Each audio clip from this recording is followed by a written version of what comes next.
guys, in today's video I'm gonna try to go through everything in Davinci Resolve and as quickly as I can, and this is not going to be a beginner video. This is basically just for everyone, and you might feel like skipping through some of the things in the, like especially in the start, but if there's anything really obvious, I'm not gonna waste too much time on that, so I'm just gonna tell you what it is. And if there's something really obvious like how to fucking cut clips or whatever, I'm just gonna link a tutorial. So yeah, you might not want to skip through some of those things, and I'm probably also going to have like timestamps on the side, so you can just use those to navigate the video. And so yeah, so first, what are all the pages for? When we open Davinci Resolve, we are gonna have all of these pages here, and you just have to fucking trust me. If you are editing AMV or game edits or anything similar, you just don't use media or cut page. You can just throw these away basically. Just never touch them again. And color page too, you can kind of say the same thing for color page and Fairlight page. Color page is a bit more useful. Fairlight page is like you're never ever gonna use this because it's just way too much for what you are going to do, unless you're gonna do some super crazy audio effects. But if we go here, we already have a lot of audio effects, so if you just want to do stuff like SFX and like muffle and reverb, you just do them in here in your edit page. And for color page, a lot of these end up being like way too much and way too complicated. So next we have our project settings, and I'm just gonna try to go through these as quickly as I can. So timeline resolution, this is just your fucking resolution, and timeline frame rate, and this is going to be the frame rate that you export in, and you also can't change this after you have added stuff in your timeline, so you can just like go here and then create a new timeline and uncheck this, and then you're gonna have your frame rate here, so you can do that too. And then the next thing I would do is I would go here and then I would put this to DNX HRLB, and on default it's going to be like uncompressed or something like this. And these two just take up a lot of space, so for our render cache we basically want to go here and then put this to smart. This is where you delete your render cache obviously, and for manage render cache you have like more control over what you do, because I think if you use this it deletes the render cache on every project. So yeah, and also you want to like go to your clips and then select them and then tick this, and then also tick this sometimes, but I mean you usually just have to tick this, and then you will have like a bar here. It's gonna be red, and then when you cache them it gets blue, so that's how you know it. And when you click on your clip, you should also have this option to generate optimized media, and this is really useful sometimes because it helps to make your stuff run a lot faster. And I think there might be like a really small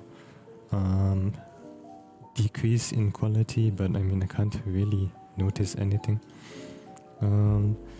If you go here you can actually see that there is a resolution, so like it should be on original, and optimized media format is the format that it fucking generates in.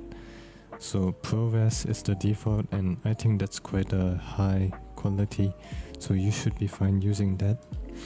And I'm not sure if optimized media, like uses up a lot of your disk. I mean, I can't really even find a place or like a setting that deletes your optimized media, but yeah, it's probably like in your render cache or something. And you can also like right click here to render in place. This is just rendering your video, and it doesn't render your audio, it just renders your video. Whatever video you select, it's gonna render. So always turn this on, and then you have your fucking codecs here. I would recommend using this, or yeah, I would just recommend using this. ProRes is like really, it takes a lot of space. If you have, if you want the max quality, sometimes you just have to render the max quality because you have like grain on your video, and when you have grain on your video, you don't want to render it multiple times because like you still have to render it again at the end of your edit. So if you want the max quality, just put this to uncompressed, but just know that it's gonna take more space. And obviously when we render, we can also see the place that it renders to. So yeah, you can like delete them. And you have to do that manually, because if you delete them from render cache, they're still gonna be there. So just remember that. So for transitions and time remapping, basically transitions, I'm just going to give you a tutorial for that. And for time remapping, there's two types of time remapping. We have optical flow and flow frames. And if you're on After Effects, you should know this as Twixtor. Basically, they're all just AI. Twixtor is for After Effects. It's an After Effects plugin. It's an AI that helps you to like slow down your video. Basically, they all just do the same thing. They just make AI generated frames. Flow frames will probably give you the best result, or I think there's something called like Ubu2X. I'm not sure if that's for time remapping, but it does something similar. And yeah, so optical flow is in Davinci, and that's one of the methods. I'm gonna give you the links to optical flow and flow frames tutorials. Yeah, so scripts, plugins, and macros. Scripts are basically, on the internet you're gonna find a lot of these scripts, and then you put them in a folder, and when you go to Fusion, when you go to Workspace here, and then they're gonna show up here, and then you just click on them, and yeah, whatever. One example of a script is Reactor. So Reactor is like a script that gives you a window that pops up here when you open it, and you basically what it is it's like a searcher for effects. So you search an effect here, and then you can like download whatever from Reactor. So yeah, it's whatever. And macros are basically the things you find in Reactor. Macros are basically, the way you make a macro is you have a lot of nodes. Someone just makes a lot of nodes, and then like they make an effect they like by combining these nodes, and then they select all of them, and then you right click, and then you can create a macro, and I can call this whatever I want, right? And then I select the effects I want. So width, let's put brightness, and then I'm going to like call this whatever I want, and I can just select the controls I want basically, and then I save this, and now I have my effect, and it's going to be here. And obviously it doesn't work because I haven't made an actual effect, but yeah, that's what it is. It's basically like a combination of effects, and then you can turn it into one big preset with your own fucking sliders and names. And this is a really big part of using Davinci, because you can like download effects that people make, and this is like way better than just presets on After Effects. It's just way easier to make and use. So yeah, not all effects you download are going to be macros. There are some things that you just can't make with macros, so people like they do coding and stuff to make those effects. Some examples of that is like Akaskape. So, and he has all of these effects, and a lot of them are like coding. So plugins are like Sapphire. I mean, I'm pretty sure everyone knows what plugins are. They're just like stuff you download, and they usually have a lot of effects. So yeah, but we have Sapphire and BCC on Davinci, but those plugins. Okay, so now we are at the most interesting and also like the hardest part for me. We're gonna go through every fucking effect, and we're gonna start with 2D first and then like try to touch on some 3D stuff. So the first thing I want to show you is that if you go to Fusion and then you click on effects and you go here, you're going to find a lot of templates here, and these, if you do control space, you're gonna find stuff here too. But the stuff here they are not nodes, they are like macros basically. They are like default macros from Davinci, and yeah, you're not gonna find them here. Will you actually end up using them? I don't know. I mean, I don't really use any of these. We can just view them, so like if you drag them in, you can see what nodes they are. So we have stuff like this. It's not fucking working right now, but yeah, we have a lot of fucking presets here, and some of them are pretty cool. Oh yeah, like this. So we have like leaf presets. That's kind of cool. Okay, so now we are gonna go through every effect, and what I'm gonna do is for each effect I'm gonna say a number like 1 to 5. So 5 being the most useless thing and you're never gonna use them, and 1 being the most useful, and for like 2 or 3 it's stuff that you might use every once in a while, or it just depends. Okay, so 3D keyer, this is like a 4. Abstraction is like a 3 to a 4. This is like a comic. It's like a filter basically. Aces, this is like a 5. This I'm actually not sure what it does, but if you do more 3D stuff, it might be useful. So I'm gonna give this a 3. I've also never used this. I'm gonna give this a 5. 5. 5. This is like a 3. 3.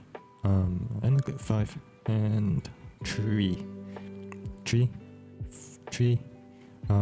I should explain what they actually do. So this, no idea, never used this shit. This is like a TV effect. This is a studio effect that it's kind of like a glow, like a lens glow thing, whatever. It's like a 3. Auto gain is like just makes stuff brighter for you. This is like a 4 or 5. Automatic dirt removal, I mean, it might be useful if you're doing real life stuff. I give it like a 4. Background 1, this is just background. You're gonna use this a lot. Beauty, I don't know, maybe like a 3 or 4. Bender 3D is like a 3. Lets you bend 3D objects. Bitmap is it's like a thing for masks. It's kind like when you add a bitmap, you can choose these channels here, and if I had like something here and then I connect them to the bitmap, it's like a tool to make masks out of objects. So right now it's an alpha, and the reason why it's white is because there's nothing transparent here. If there was something transparent here, like if I just add a transform, and then as you can see, it's transparent here. So the bitmap takes that and it makes a mask out of that. So yeah, and you can like change the channel. So now it's on luminance, and I'm like using the bright parts and the dark parts. But you can just use like luma here. Anyways, okay, so let's keep going. And if there's something on 5, like completely useless, I'm not going to explain them. Okay, so blend, this is a 3D effect. I'm not really sure too, so I'll just give this a 3. I mean, whatever I'm not sure of, it's usually stuff you're not gonna be using either, because yeah. So blur 1, box blur like a 4, because we just use blur. Brightness contrast, it can be like a 2. B-spline is like a 3. So we have polygon to make polygons out of stuff, and I'm not too sure what B-spline is, but it's kind of like a polygon that smooths out the curves for you. That's basically, and we have bump map. I'm not too sure either, so I'll give this like a 3. Burn away is a transition node. I'll give this a 3. So burn away is this node here, and basically it just lets you transition stuff like this, but on the newer versions you have to use this, and it kind of ruins the node because we used to have a transition slider here. So this is basically useless now. I don't even know how to use this, but I'm pretty sure someone made a video on how to change this back. I think it was Sai. So yeah, if you want to use this, just try to get back that transition slider, but otherwise this is basically useless. So camera 3D, this is like very essential for 3D stuff, so I'm gonna give this like a 2. This is camera shake, it's just shake, so 1 and 1 again. Camera tracker, this is useful if you want to track stuff, so maybe like a 2 or 3 depending on what you're editing. Catcher 5, change depth 5, 4 or 5. Channel booleans is like you input something and then it takes that input. It's kind of like a bitmap, and then like it takes a certain channel or something, and then it does something like you can use it to, for example, change red to blue. But it's kind of hard to use this and kind of technical, so most people won't ever use this. So I'm just gonna give it like a 4. And chroma key is just like if you're keying colors, whatever. This is like a 3 and 5. Scene plate is for object removal basically. So if you have like a background and then you have an object, you can like mask the object. Well, not mask, but you use like polygons or whatever to just isolate that part that you want to remove, and then you add the node, you connect them, and then like it takes the surroundings and then uses that to replace the part. So yeah, this is like a 3, I guess, but it's not really good either. So for me, this is like a 5. But yeah, color compressor 5, 1, color corrector, color curves like a 2, color gain 5. Color space, I think you use this for real life footage. I mean, it's only useful if you're not already using the color page. I think most people are gonna be on the color page. So this would be like a 4, and combiner 5. Cook tolerance is, I'm pretty sure you need this when you import 3D objects. So this would be like a 2 or 3, and 5. Corner positioner just does this. So like you input your image and then you can like do this. So this is useful for putting your images in to make them fit like a laptop screen or whatever. And create bump map is like a 4, but I have used that before. It's like for displace. Yeah, like it turns your image into kind of a displacement map. Crop, it's like a 2 or 3. Cryptomat, this is like a Davinci 20 effect. It just got added, so I'm not really sure. It kind of depends. It's very specific. Just look this up yourself. But for most people, it's gonna be like a 3 or 4. Because you're not working with EXRs, you kind of need like an EXR, and you get that from other 3D software. Cube, it's like a 3. It just generates a cube in 3D. Cube map, also like it's like a 4. Custom filter 5. Custom 2. I mean, it just depends. For your average user, this is going to be a 5 and 5. 4. This just makes a background like this, but it's not really good. I think most people would rather just use a fucking PNG or some shit. So yeah, but you can use that. It's kind of cool too. 5. D-bend is kind of interesting. Basically, if you don't know what bending is, it happens when you have a gradient. And you can already see it here. If I zoom it in, you can see these lines here. And that's what bending is, basically. It's not very obvious right now, but sometimes you have images where they are just a lot more obvious, and D-bend kind of helps, but it kind of blurs those edges. Sometimes it can blur too much. And yeah, deep to image, I'm actually not sure what this is. This is also like a Davinci 20. So this is like a 4 and also 4. Deflicker, just deflicker stuff. I mean, it's like a 4. Defocus is a type of blur, but I would rather just use normal blur. So this is like a 3 or 4. I mean, it just depends if you want to use this or not. Dehaze, like a 5. I've never used this. Delta Key 2 is also like a 5, because most people just use the other stuff. Dent is like a warp effect, so if I just apply dent here, we have this, and we can like do whatever we want. Just make sure you use the second dent here, because this one is kind of better. And depth blur. Depth blur, I think first you need a depth map for depth blur to work. It's just blurs objects at a certain distance. So this is like a 3 or 4. Depth map, I like depth map a lot. This is like a 2. You can search up stuff on what depth map does. And T-spill is like a 5 and 5. Difference key here.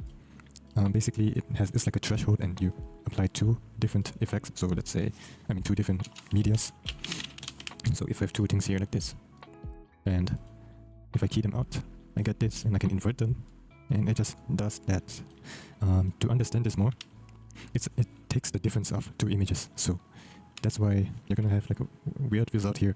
But if I have like an image here, and then I duplicate this, I just have another one here, and then we put a difference key here, and we connect them, we get nothing, because they're the same.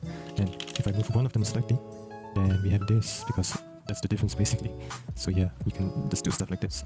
So difference key here, I'll give it like a 3.5. It can be really good sometimes. Directional blur, always use this directional blur, because it's just better, it looks better. Directional blur is like a 2. And then we have directional light, which is, I'll give this like a 3. It depends on what you're doing in 3D. Disparity 5. Displays like a 2. Displays 3D, maybe like a 3. You can actually use displays 3D for some pretty cool stuff. I'm gonna try to remember to go through this later. Dissolve 3.5, 5, or maybe like a 3. 5, and 3. Nah, just I would give this a 5. It's like a warp, but I don't recommend using it. There's another node called Ripple, so just use that instead. Drop shadow like a 3, 5, 2.5, and 2.5 again, 5. DVE, it's kind of like corner positioner. You can like move stuff around like it's a 3D object. So I guess like a 3. Edge detect, 3. Ellipse, 2.5. And boss would be like a 3.5, and then it would dilate. This is like in big stuff bigger. So wait, like if I have text here, I can increase this, and then it does this basically. And you can also do it the other way around. And right now it's on box, so it's like expanding it in like a box shape. You can change this to like circle, and we have this now. And yeah, and you can also like, do this for the X and Y, so that's kind of cool. And it's also used as a one framer on edits, like this. And if you're from After Effects, you might know this as Minimax. This is basically the same thing. So yeah, Extrude 3D just makes things like longer in 3D, like a 3, 5, and 5. Fuzz Noise is like a 1. You can do so much stuff with Fuzz Noise, so I'm gonna go through that later. FBX exporter, and this is like a 5. Mesh 3D, this is to import 3D objects, 5. This is like a 3, so this is like a 5. For LUTs, basically you can put in LUTs, same as in color page, but this is the Fusion version. I'll give this like a 2.5 for me, but for most people this is gonna be like a 3 or 4. Because you either don't use LUTs or you just do them in the color page or whatever. Film damage is like a filter. I'll give this like a 3.5. 5, I'd rather just use the grain node. Film grain just looks like grain but blurrier. Film node creator is kind of interesting. I think this is studio only, and it's kind of like a film emulation thing. And I think this has some nice presets. I haven't used this, but I know this is a pretty good node, so I would recommend trying this out yourself. If you are from After Effects, this is kind of like film convert nitrate. So yeah, this might be nice. And filter, this is like a 3. This is like a 1. This is like one node that has all the filters. So there's stuff like grain on there. Flicker is like a 3, I guess. Fog would be like a 3. Oh no, this would be like a 4. I've never seen anyone use this. I don't really know how it works. So like a 4. And frame average would be like 3. Frame average is just like CC white time, if you know what that is. Frame replacer 5. Gaussian blur, just use the blur node, so this would be like a 5 too. 5 glow. If you download one of those other glows, you're probably never gonna use this again. So this is like but I'll give this like a 3. Gradient 4, and green 2.5. It's just green. Grid, sometimes this is useful, and there's been times where I want to like align stuff. I'll give this like a 3. Grid warp, this is useful for like Davinci MoGraph. Wait, not MoGraph, it's just a warp. So this is useful for like manga edits. But if you have Studio, you just use Warper instead of Grid Warp. But anyways, I'll give this like a 3. Halation is like a 4. It's basically like a glow for Studio. highlights is like a 4 or 3.5. It basically takes like the bright points and then turns them into like stars. Hotspot basically makes like a circle, and it's like you can use it to make like a moon or a sun or whatever, but you can also just like use a background and then mask it with the ellipse node. So yeah, whatever. Features are here, I'll just give this a 5. Hue curves, you might use this as like a no, I'm just gonna give this a 5. Image plane, you can like turn something. You can turn an image into a 3D plane. So this is like a tree. Image to deep, I'm not sure. We're just gonna skip all the deep stuff. It's like a Studio 20. I mean Davinci 20. Invert color, just inverts. Like a tree. I mean this is like a framer for a lot of people. So JPEG damage, it makes like this PS2 look or whatever, just like a low quality look. I'll give this like a 3. Keyframe stretcher 5, 5, 5, 5, 5. And lens blur. I like lens blur because it blurs in this like hexagonal shape. Or you can just choose whatever shape you want. You can like change it to a hexagon or a triangle or whatever. And this is studio only, so yeah. But I would give this like a 2.5 or 3. Lens distort. It's like a warp, and then it like distorts the edges, so you get this like fish eye or whatever kind of look. So I'll give it like a 3.5. Lens flare. Davinci's lens flare looks kind of ass, so you probably won't end up using this. I will never use this. It's like kind of like a 5. Low-key. Lens reflections too looks really bad, so I'll give this like a 5. Letterbox is also like a 5. Light rays, just rays. 3, 5. Loader is when you use savers, and then you use the loader after using the saver. So we have to go through what savers do later. Anyways, this is like a 3. 5, I've never seen this before. 3, this Luma key here, you should know what this does. 5, 5, 5, and Magic Mask is like a 2. And they recently updated Magic Mask in Davinci 20. This is also studio, but yeah, it's like a rotoscoping thing, and it's really good. So yeah, Mandelbrot would be like, Mandelbrot is like a 5. Mask paint, basically you paint to make a mask. Honestly, like a 5, because most people just use polygon. And this is like a 4 and 4. Media in the media out on like a 1, and merge also a 1. Merge 3D 1 on like a 2. Well, it just depends if you do 3D or not. Mirrors is kind of cool. I'll give this like a 3. It just does this, and you can like change this to kaleidoscope to get some pretty cool stuff. So yeah, it's like a 3 for me. Mosaic blur, I mean this is kind of like it's just a mosaic, so it makes it look kind of low quality kind of blur, like this pixely kind of blur. I'll give it a 3 too. Motion blur is a studio node I think, but it's really heavy and not really worth using. And it doesn't even look nice a lot of the time, so I'll give this like a 5, and also this too like a 5. Multi-merge is like it's like an alternative to merge, but I don't really like using this. I just like using separate merges, so I'll just give this like a 5. Multi-poly too. I think this is new. I'm not sure. We're just gonna skip this, but it might be kind of good. This too, I think this is new. Multi-poly and multi-text seem like they could be kind of useful. 5 and 4 and no idea. Object removal, I'm not sure what this is, how this works. I'm just gonna skip this. OCIO, we're just gonna skip all of those. Optical flow, yeah, this is like a 3 or 2 for time remapping. And override 3D, I'm not sure, it's like 4. Paint 3, 5, 5,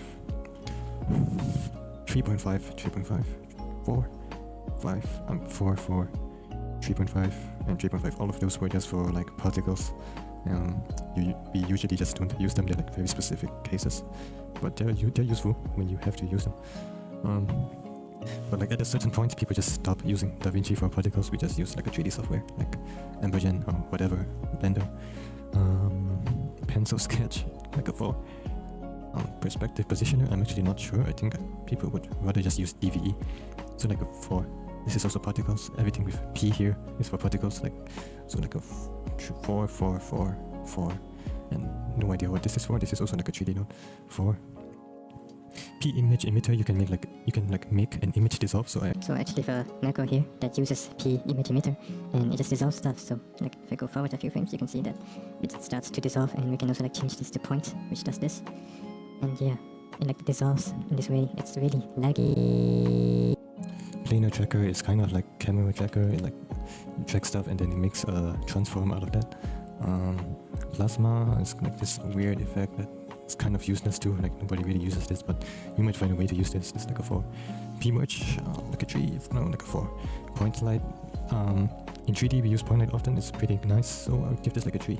Point cloud, I'm not sure. I'll give it like a 4. And polygon 2, 5, and P render. You have to use a P render every time you do particles, so this would be like a 2.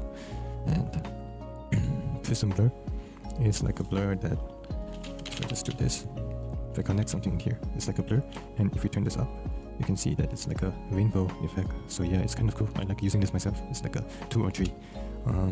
Projector 3D, like a 4.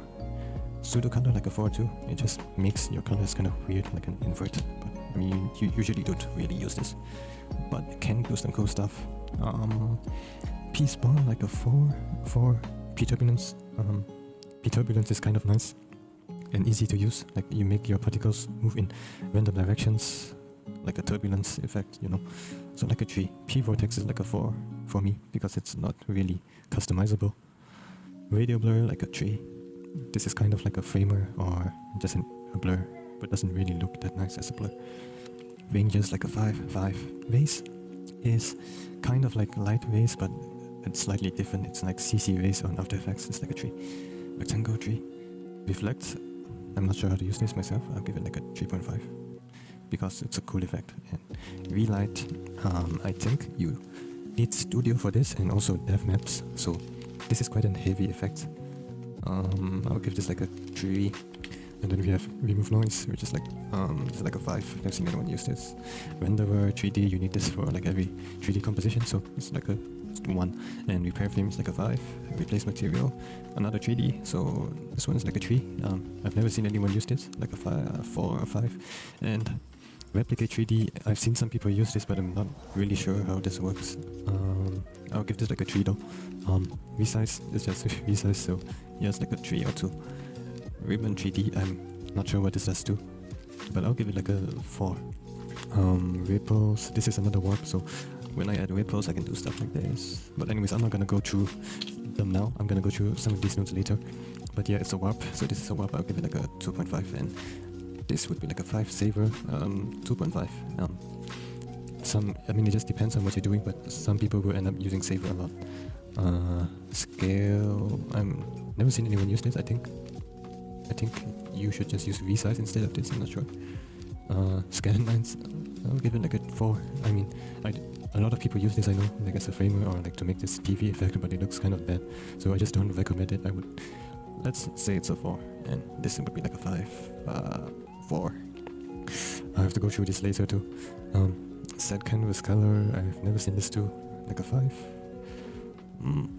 This might be the same thing as auto domain, I'm actually not sure, but I'll give that like a 4. Yeah. And yeah, 5,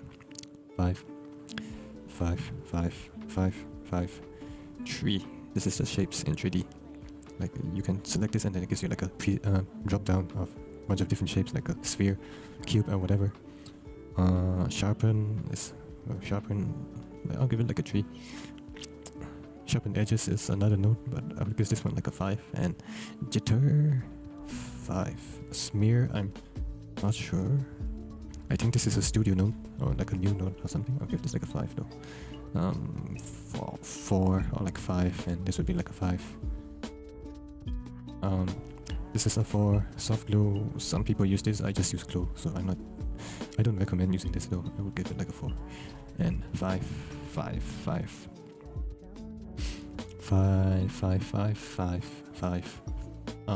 Maybe like a 4 or 5, because we just have S shapes too, I'm pretty sure. I'm not sure actually, but yeah, this is like a 4, and this is for everything that has S. We need the S render. If you don't know what this is, I'll just go through them quickly later. Anyways, these are all like, they're not used, the S nodes aren't used that much, so they're all like a 4. This is a 5. Sticky note is like you add the node and then you can like, there's like a box here and then you can like write stuff, and this is only for Fusion, so like you can add sticky notes in Fusion. It has nothing to do with like your vendor, or like it's not an effect or anything, so this is like a 5. Stop motion is just makes it so that your frames duplicate, and you can like adjust it. So if it's like 2, then each of your frames last 2 frames instead of 1 frame. So it's kind of like a laggy effect, I guess. It's like positivized time. Yeah. And let's transform also like a 4. Stylize is a studio effect, I think. I'll give it like a 3.5. Surface tracker, also like another type of camera tracker thingy. I'll give this a 3. Switch node is interesting. This is like a Resolve 20 node. I've never used this, so we just skip this. And text 3D is pretty used often, so I'll give this a 3. Text a 2. I'll give this a 2. Texture, never seen this being used. Also like it's like a 5 and 5, 5, 5. Tilt shift blur is a studio node, and it's a type of blur that blurs the I'll just show you. So have it like this, and it's, as you can see, it's only blurring the top and the bottom, and I can adjust the angle, and I can change this so it's only blurring the left side, and it uses lens blur. So yeah, it's the same kind of blur as the lens blur, so it's like a kind of higher quality blur. And you can also change this to fast blur, which is just box blur. It's the same thing, I'm pretty sure. And what do we have left? We have time speed. It lets you change the speed of your clips in Fusion, and also lets you add a delay, which is kind of useful. And it goes black because it's delaying. So if it's like 2, that means instead of starting at frame 0, it's starting on frame 2. So yeah. And time stretcher, really useful. I'll give time speed like a 2.5 and time stretcher like a 2, because time stretcher is very necessary for time remapping. Tracker is just another tracker. I don't know why we have so many different trackers, but yeah. Tracker, trails, another kind of weird effect. I guess like a 5. Both transforms are like a 1. Transform 2 3D is also like a 1. Triangle. I actually didn't even know we had this, so I'll give both of them like a 4. But this seems to be, so like we have sphere and squares and whatever. So triangle, this is kind of cool. Tween is like a 5. TV is like a TV effect. That's all. And USD. This is like another type of 3D, which is kind of cool. I might get into this later. Yeah, Ultra Key of 5. All of these are like a 5. Unsharp mask is like a 3. Unsharp mask is like it's basically sharpen, but with more controls. So if you're gonna use sharpen and you need like more control, just use this. Everything else should be kind of the same. And yeah, we can just skip through these. They're all like USD stuff, and they're like a 4 or whatever. Most people don't really use them. Very blur would be like a 5 and 5. Vector distortion is like a 4, but it's a pretty cool effect, and it's worth looking up.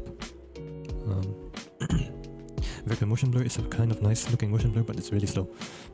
So transform, I think these two are also new, and they're really cool looking. Basically, like if you have like a clip of somebody's shirt, and you can add like an image on that shirt, and then you use vector warp to warp it so that if there's like folds on the shirt, like creases on the shirt, the picture also warps together with them. So it's kind of cool, but it's also a really new node, and I haven't really seen anyone use this, but it looks really nice. And this is a 5. Vignette is like a 3. Volume for 3. 4. Vortex is a warp. It's kind of nice. I'll give this like a 3. Want is interesting. Basically, we have a clip here. We put it into the one, and then we can select like parts of the clip, and I can like increase this range. So like you can move it around, which is kind of cool. And yeah, it's just interesting. It's like you can make masks. This is just for masking stuff. Ward, I have no fucking idea. This is like a 4. And then we have Whopper, and this is, like I said, this is for manga edits. So, and this is also a studio node. I'll give it like a 3. So first we go here, and then we make points of the places we want to warp, and then we change it to warp, and then we move those points, and then it warps like that. So that's kind of interesting. Watercolor is kind of interesting too. It's a bit like posterize, where we make stuff smoother. Waviness is like wave warp, if you know what wave warp is. It just does something like this. And yeah, and it also moves. You can change the whatever. Weld 3D seems kind of useful, but I've never used this. I'll give it like a 4. But this looks useful if like you're making your own shapes in 3D, like making your own 3D models in Davinci. And white balance. white balance is used in to color correct real life footage. So we can't really use it for anime. The reason why is you're basically supposed to use this picker and you pick a point that is supposed to be white, and this doesn't work for anime because people just color it whatever they want, so it doesn't correspond, the colors don't fully make sense like in real life. And you also don't know what's supposed to be white or not, but like in real life stuff, you know what's supposed to be white, like the sun, for example. The sun is going to be white. In anime they can just make the sun whatever fucking color they want, like a fucking blue sun or whatever, so that's not going to make sense. And then you have the rest of these, which are all like a 5, and zoom blur is like a 2.5. Yeah. And yeah, now we have to go through I'm just gonna go through the most important effects. So obviously we have background, and it's like a fucking sun color. You can change this to, you know, different types, and then you like do different colors, and it's what it looks like. But I would just go straight to gradient, and now we have this, and we can like move this around and shit. You can like add new points, just click on here, and yeah, you have new stuff here, and you can like take, you know, you just click on the point here and then you just drag it to the other side, and yeah, you have like a sharper gradient, and you can change the gradient type too. So we have radio. If you want to swap them, you can just like do this, and now they swap, and yeah, that's these repeat settings which do this, you know, ping pong, yeah, offset to move this too, yeah. And now we have the paint node. So obviously we have the normal paint stuff here. If you hold out and click, you take the color from that point. This is just a faster way to do it. And right now we are on multi-stroke, and you have a stroke duration here. So this is 1, which means whatever you make on this frame will last for 1 frame. So if we go to the next frame, everything here is gone. And if I put this to stroke, that just affects the whole thing. So yeah. And we can like change this to clone. So if I hold out, we have an X here, that means it's taking the colors from this point, and I can like fucking paint here. If I put this back to stroke and then I copy, and then I try to copy from the new points, it's not gonna work. It's just gonna act like it isn't there. So I'm not sure why that happens, but this doesn't happen with stroke. So if I like do this, and then I select the points from here, it's still gonna work. So yeah, whatever. You can erase stuff, and yeah. And now we have color curves, which is just for your color correction. So this is the bright part and this is the dark part. So if I want to make the bright parts brighter, I just raise this, and right now it's moving everything. So I can make a point here by just clicking, and then now everything here doesn't get moved. So I can just make this go up, and yeah, and you can do the same thing with here. If we Control A, we can select all the points, and then we hit S, and it like smooths the points for us, and yeah. Then we also have color corrector. So this is our tint. Obviously there's also like different tint modes, and I mean I don't really have to change any of these, but sometimes one of them just looks better. And channel, just you can just change which channel you're making changes on. So yeah, if I do increase gain here, it's only increasing it for the red channel. And yeah, so gain is for the highlights. So if I raise this, then I'm raising the brighter points of the image, and if I decrease this, then it's making the shadows darker basically. And gamma is kind of for everything. I'm not really even sure what gamma does, but I like using gamma. Yeah, I usually just use these 3 because brightness looks kind of bad sometimes. It usually looks kind of bad because it just changes everything like equally. Nobody really uses these 2, but we can go to suppress, and what this does is if you bring one of these points closer to the middle, it's going to decrease the saturation of that color. So this is for green, and nothing's happening because we don't really have any green in this image. We have some blue here, so I can try decreasing the blue, and you can see it changing. And purple, yeah, you can do the same for the rest of these. And next we have savers and loaders. So saver is just a way to render your video, but within Fusion. And this is useful if you have like a magic mask or a depth map or just really heavy stuff, and you want to keep it within your Fusion composition for whatever reason. So you just add a saver, and then you have to give it a name. So browse, and then I type in the name, and then I go to Fusion and then render all savers, and it's gonna be here, and it's gonna render all the frames. And if you want to render only a part of this, you can like change this, I think, and it should work. if we like make a new thing here and then we render this, and yeah, it only renders this part, so yeah. But anyways, after you do this, you're not done yet. You still have to add a loader, and the loader is going to be here, and you have to like select your thing here. So usually you just want to look at the name in front here, and you're gonna have a number here, which is just your frame number, and you just click on any of them and it's gonna work. So this, and if I view my loader, I have the whole thing here and it's rendered out, so it's gonna run better in Fusion. So yeah, and if you just want to save one frame, you can right click here and save image, and then you have to change this to like a PNG or EXR. I like using EXR, or yeah. So the next part would be all of these shapes here, so like polygon, ellipse and rectangle, and these are all used for basically just masking. So I have my polygon selected and then I just make a shape, and it's not doing anything right now because it needs to be connected to the blue input of whatever you want to mask. So I just connect this here, and now I masked the fuzz noise and everything is in here, and I can like invert this too. So this is actually transparent, I just have this off, but yeah, it's transparent. And yeah, so for polygon, if you want to do it in a straight line, you just hold shift and you can do that. Yeah, and if you have like an incomplete polygon, you can also just increase the border width and it does this. So you don't actually have to complete the polygon, so you can just do this if you want. And you usually want to uncheck this if you're doing this. So like if I go here and then I add more points and I complete this polygon, so like this, it completes the circle, it completes the empty space here for me. If I untick solid, then we're gonna have this here. So yeah, and we can also change the length and the position of this. So position just does this, you can like flip it around.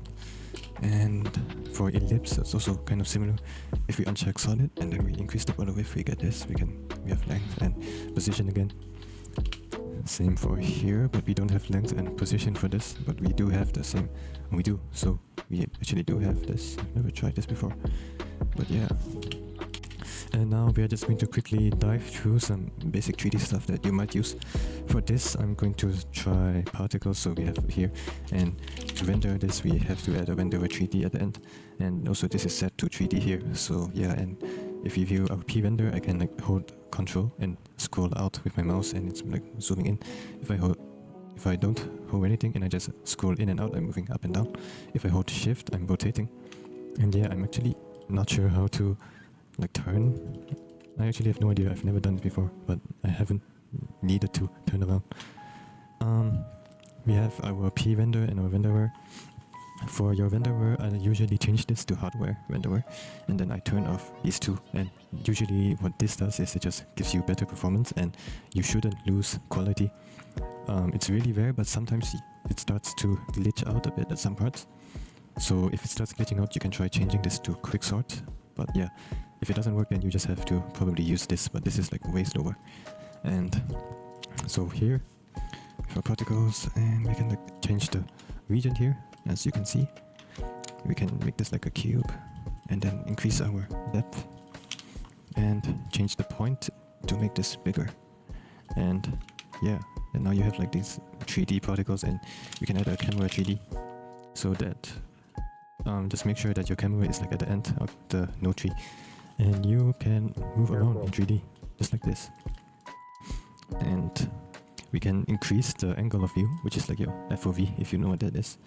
And yeah, but I usually just leave this on default. Anyways, we have other stuff like cube 3D, shape 3D. So yeah, you have like your shape 3D, and you can change this, you can change the cube, you can add a cube here, and turn this off, and then you can increase it in one direction. And also if you have a cube 3D, this is what it looks like. And you can connect stuff to different parts of these inputs here, and each input is like a side of the cube. So if I want this picture here to be on the bottom, which is here, then I just connect this here. And if I look down here, we have the picture here, and it's like tinted because we need to go to the bottom and then make this white, and there we go. So yeah, you can do this, and you can like just do this for every single side, and you have this. And we also have like Bender 3D. So this just bends your fucking thing. I have to make this bigger first, and then we increase the amount, and you can do some interesting stuff. Yeah, you can you can just mess around and bend stuff basically. Yeah. There's also Displace 3D, which is kind of cool. Displace 3D, and you can use this to make stuff like mountains, for example, or like water. So if you want to like make water or something, it would probably be like this. I don't really have the best settings right now. Maybe like something here, yeah. And then you have your displays, and I have the fast noise, which is the input for the displays, and then I can like make this a bit bigger so it looks a bit more realistic, and also increase the shift rate a bit. And we have this, and now I can turn this up, and you have something like that, and it doesn't look good right now because we have to go to the image plane and turn up the subdivisions by a lot. So I'm gonna do like 500 or maybe 1000, and then we can turn this down a bit more, and yeah, something lower. It's getting there, and yeah, something like this, and we can just mess around. You can increase it like this, but anyways. And yeah, there's also like obviously image planes, so you turn this into 3D objects, and then when we have our renderer, we can also add lighting. So first thing is to go in here and then turn on your lighting, and yeah, just turn on your lighting, and everything needs to be, you need to have lighting here too. And I'm just gonna change it to hardware renderer to do this, and it's gonna be black because we don't have any lights. So I'm just gonna add like a point light, and we can see the point light over here, which is this right here. We can just move this around, and yeah, you can see it's lighting up the image. And yeah, you have your settings here to do whatever the fuck you want. Yeah, and now we have some, I'm just gonna show you some hidden effects, hidden settings. So first one would be wireframe, and it's going to be here in your render settings, or you can just do it in the shape itself.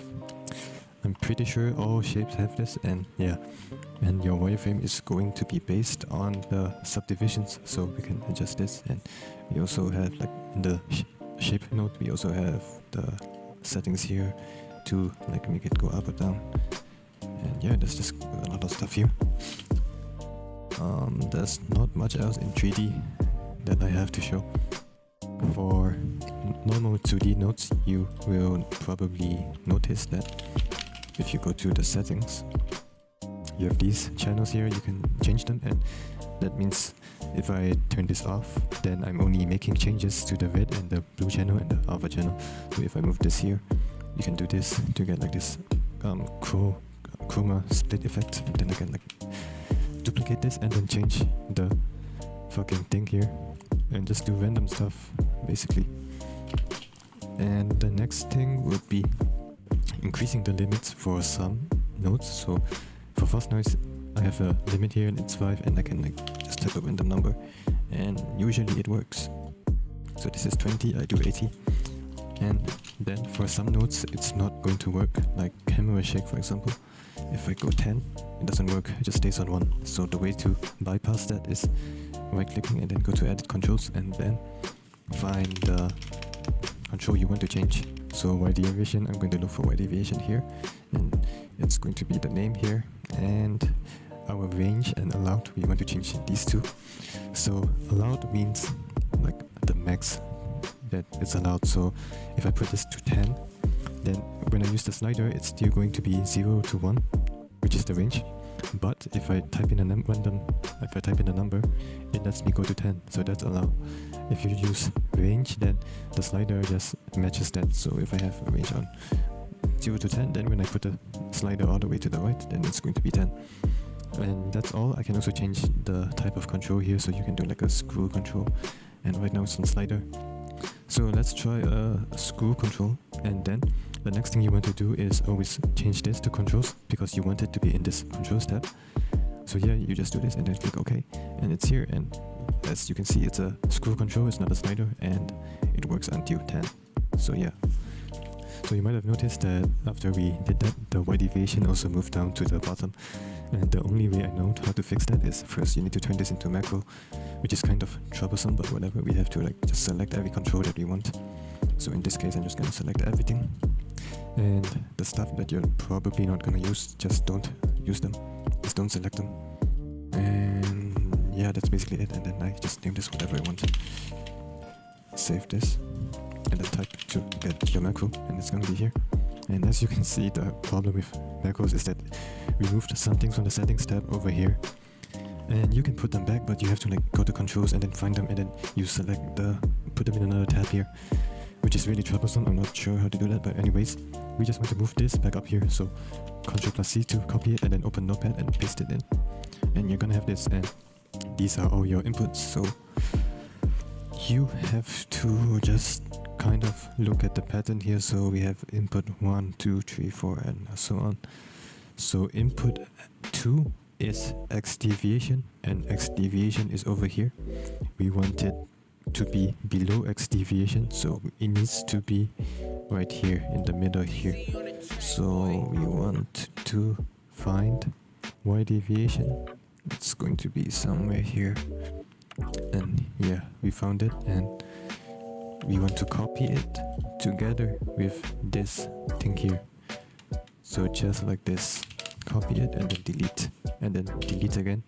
So you can see the pattern here. After each input you have this bracket, and above there's also another bracket, and that's how it looks like. So you just have to follow that pattern.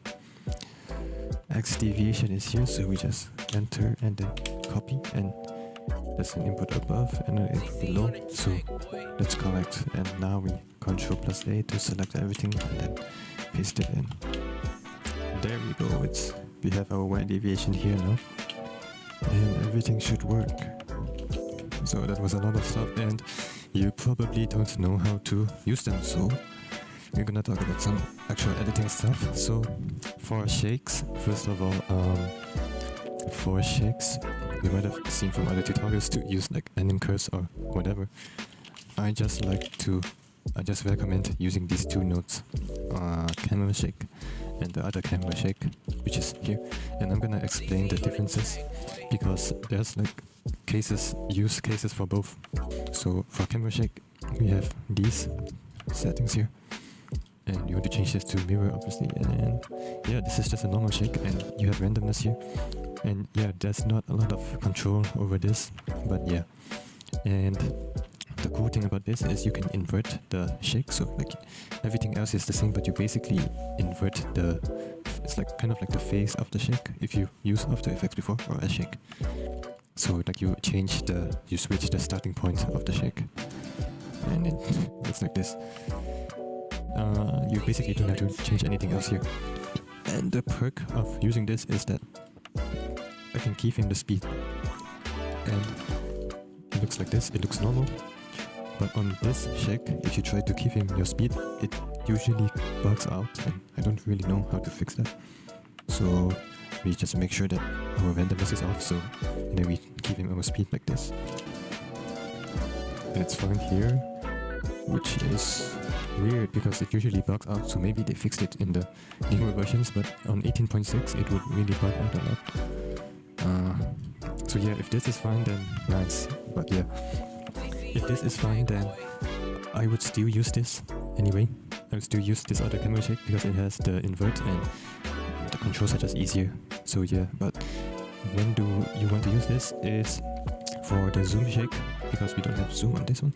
So for the zoom shake, and because on this one the speed goes lower, so you can have like a really slow shake, but on this one, even if you have the lowest, even if your speed is on 0, it's not actually that low, so you can have like a proper slow shake. So I use this for constant shakes, like just small constant shakes, and obviously these are also useful. Phase, I'm pretty sure phase was broken, so if we do this, and yeah, phase doesn't change anything. It only works for the x-axis basically, which is really weird. So yeah, I just don't change this. Random seed is kind of cool, I guess, but it doesn't really matter. And yeah, so I use both of these. So for like a normal shake, like a normal Y shake, I'm just gonna use this. I usually just use this for the main shake, and it just always looks better using this. It always just looks and felt better using this. But this is pretty nice for like constants. For color correction, we use obviously this color corrector node and the whole point of color correction. So for color stuff, it's split into color correction and color grading.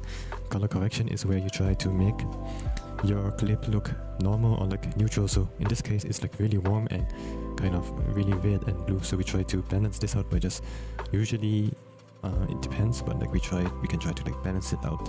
So just push it like to the opposite side, and you can already see that the colors are kind of becoming more neutral. And this really depends on your clip. Sometimes you need to do even more. You need to spend a lot of time like just changing each channel and even changing the like, gain and lift and whatever. But in this case, I can kind of just do something like this and it's already kind of more neutral now. And the next thing you can do is adding a LUT. So this is how it looks right now. And then if I go in color page, I just go to LUTs here and then I pick from one of the LUTs here. And they're like presets basically. And I always just use the one from Filmlux. So we can just try a random one like this. And that's how it looks like. And you can like turn this on and on to see your before and after. And yeah, this is before and this is after. It obviously looks kind of strong right now. So we can like change the opacity of this, or we can add a corrector and put this here. I'm gonna add a corrector and put this here. Then we see what we want to change. So like the shadows are too dark, so I'm just gonna go here and raise this. And now my bright parts, my highlights are too bright, so I'm just gonna decrease this a bit and try to get like a balanced image, something like this. And that's pretty nice, that's pretty decent. Maybe a bit more, something like that. And yeah, so yeah, that's your before and after. And yeah, so that's like your color grade, and you can go further, you can do whatever you want, but that's basically it. You have your color correction where you make stuff neutral, and your color grade is where you can just basically do whatever you want. There's like no steps to color grading, you just do what you want and try to get the look that you want. So yeah, and the next thing is stuff like your FPS. So I would just recommend using 18 or 24. I like using 24. Never go above 24 because your framers, if you do one framers, they're gonna look really weird. And your movement is also gonna look kind of weird. We don't have 20 FPS. A lot of people on After Effects like to use 20 FPS, but we don't have it, so you can just use like 18. And below this is where it kind of gets weird too. It kind of gets too low. And clip selection, when you cut clips, there's probably other ways to do this, but what I like to do is I just download full episodes. So I have like a full episode like this. Just imagine this is a full episode, and then I will go through it. I'll just skim through the episode, and then when I find a clip that I like, I can just cut this like this. If I like this part, I'll just cut out this part, and I'll just put them at the back of the timeline, or you can like make a new timeline and copy paste it here, or we can go back to this, and we can also just compound clip here and then delete it from the timeline, and it's still gonna be here. So you can do all of those things. And finally, for render settings, and before that I'm just gonna quickly go through some audio effects you can do. So first I will delete this. I don't have to delete this, I can just keep this here, whatever. So first, for adding reverb, if you want to use a reverb to end the clip, so I'm gonna make this louder so that you can hear this, and that's how it ends. And I want to use reverb to end this. I just hold out and then drag this and make it like decently long. I mean, this is how long you want your reverb to last, but you can't do like infinitely long anyways, because the reverb effect has like a limit for how long it can be. So this would be like the longest, and you can just do whatever you want. I mean, you can still change the length afterwards, so this is not really important. And then you want to press D to mute this, and then you select it like this, and then compound clip.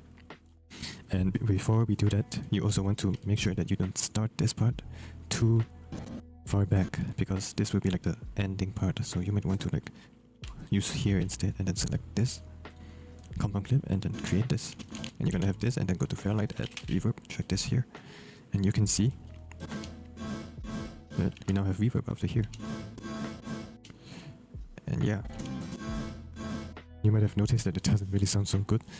So I'm going to show you how to try to make this sound better. So if we have reverb here, the first thing we want to try to change it is the reverb time. So this is how long the reverb lasts. If I have it really short, then it sounds like this. And the next thing is the room size. So obviously with a smaller room, you have something that sounds like it's shorter. And if I make this really long, really big, then we got this. After that, you want to mess with these because these are usually the biggest things that can fuck up the tone. You want to like match this to the tone of the song. And I usually just change these high gain, high frequency, so I'm just gonna like try to bring this all the way down. And we can compare how it sounds like. And with it, when it's all the way up, it sounds like more like kind of higher and not so clear. If I bring this all the way down, it's slightly better, and we can like bring this here to 1000. And if I compare,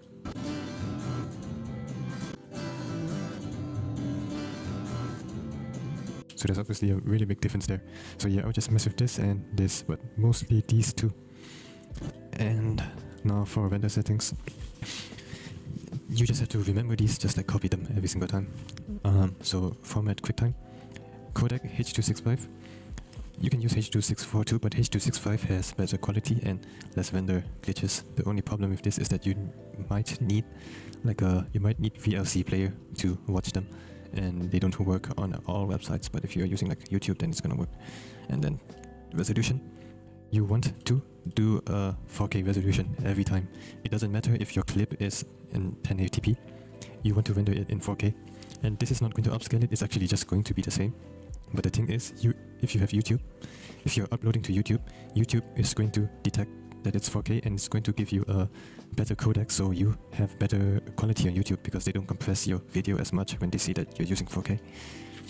And the next thing you want to do is change this to constant bitrate, and I usually just don't change this. 80,000 is pretty good.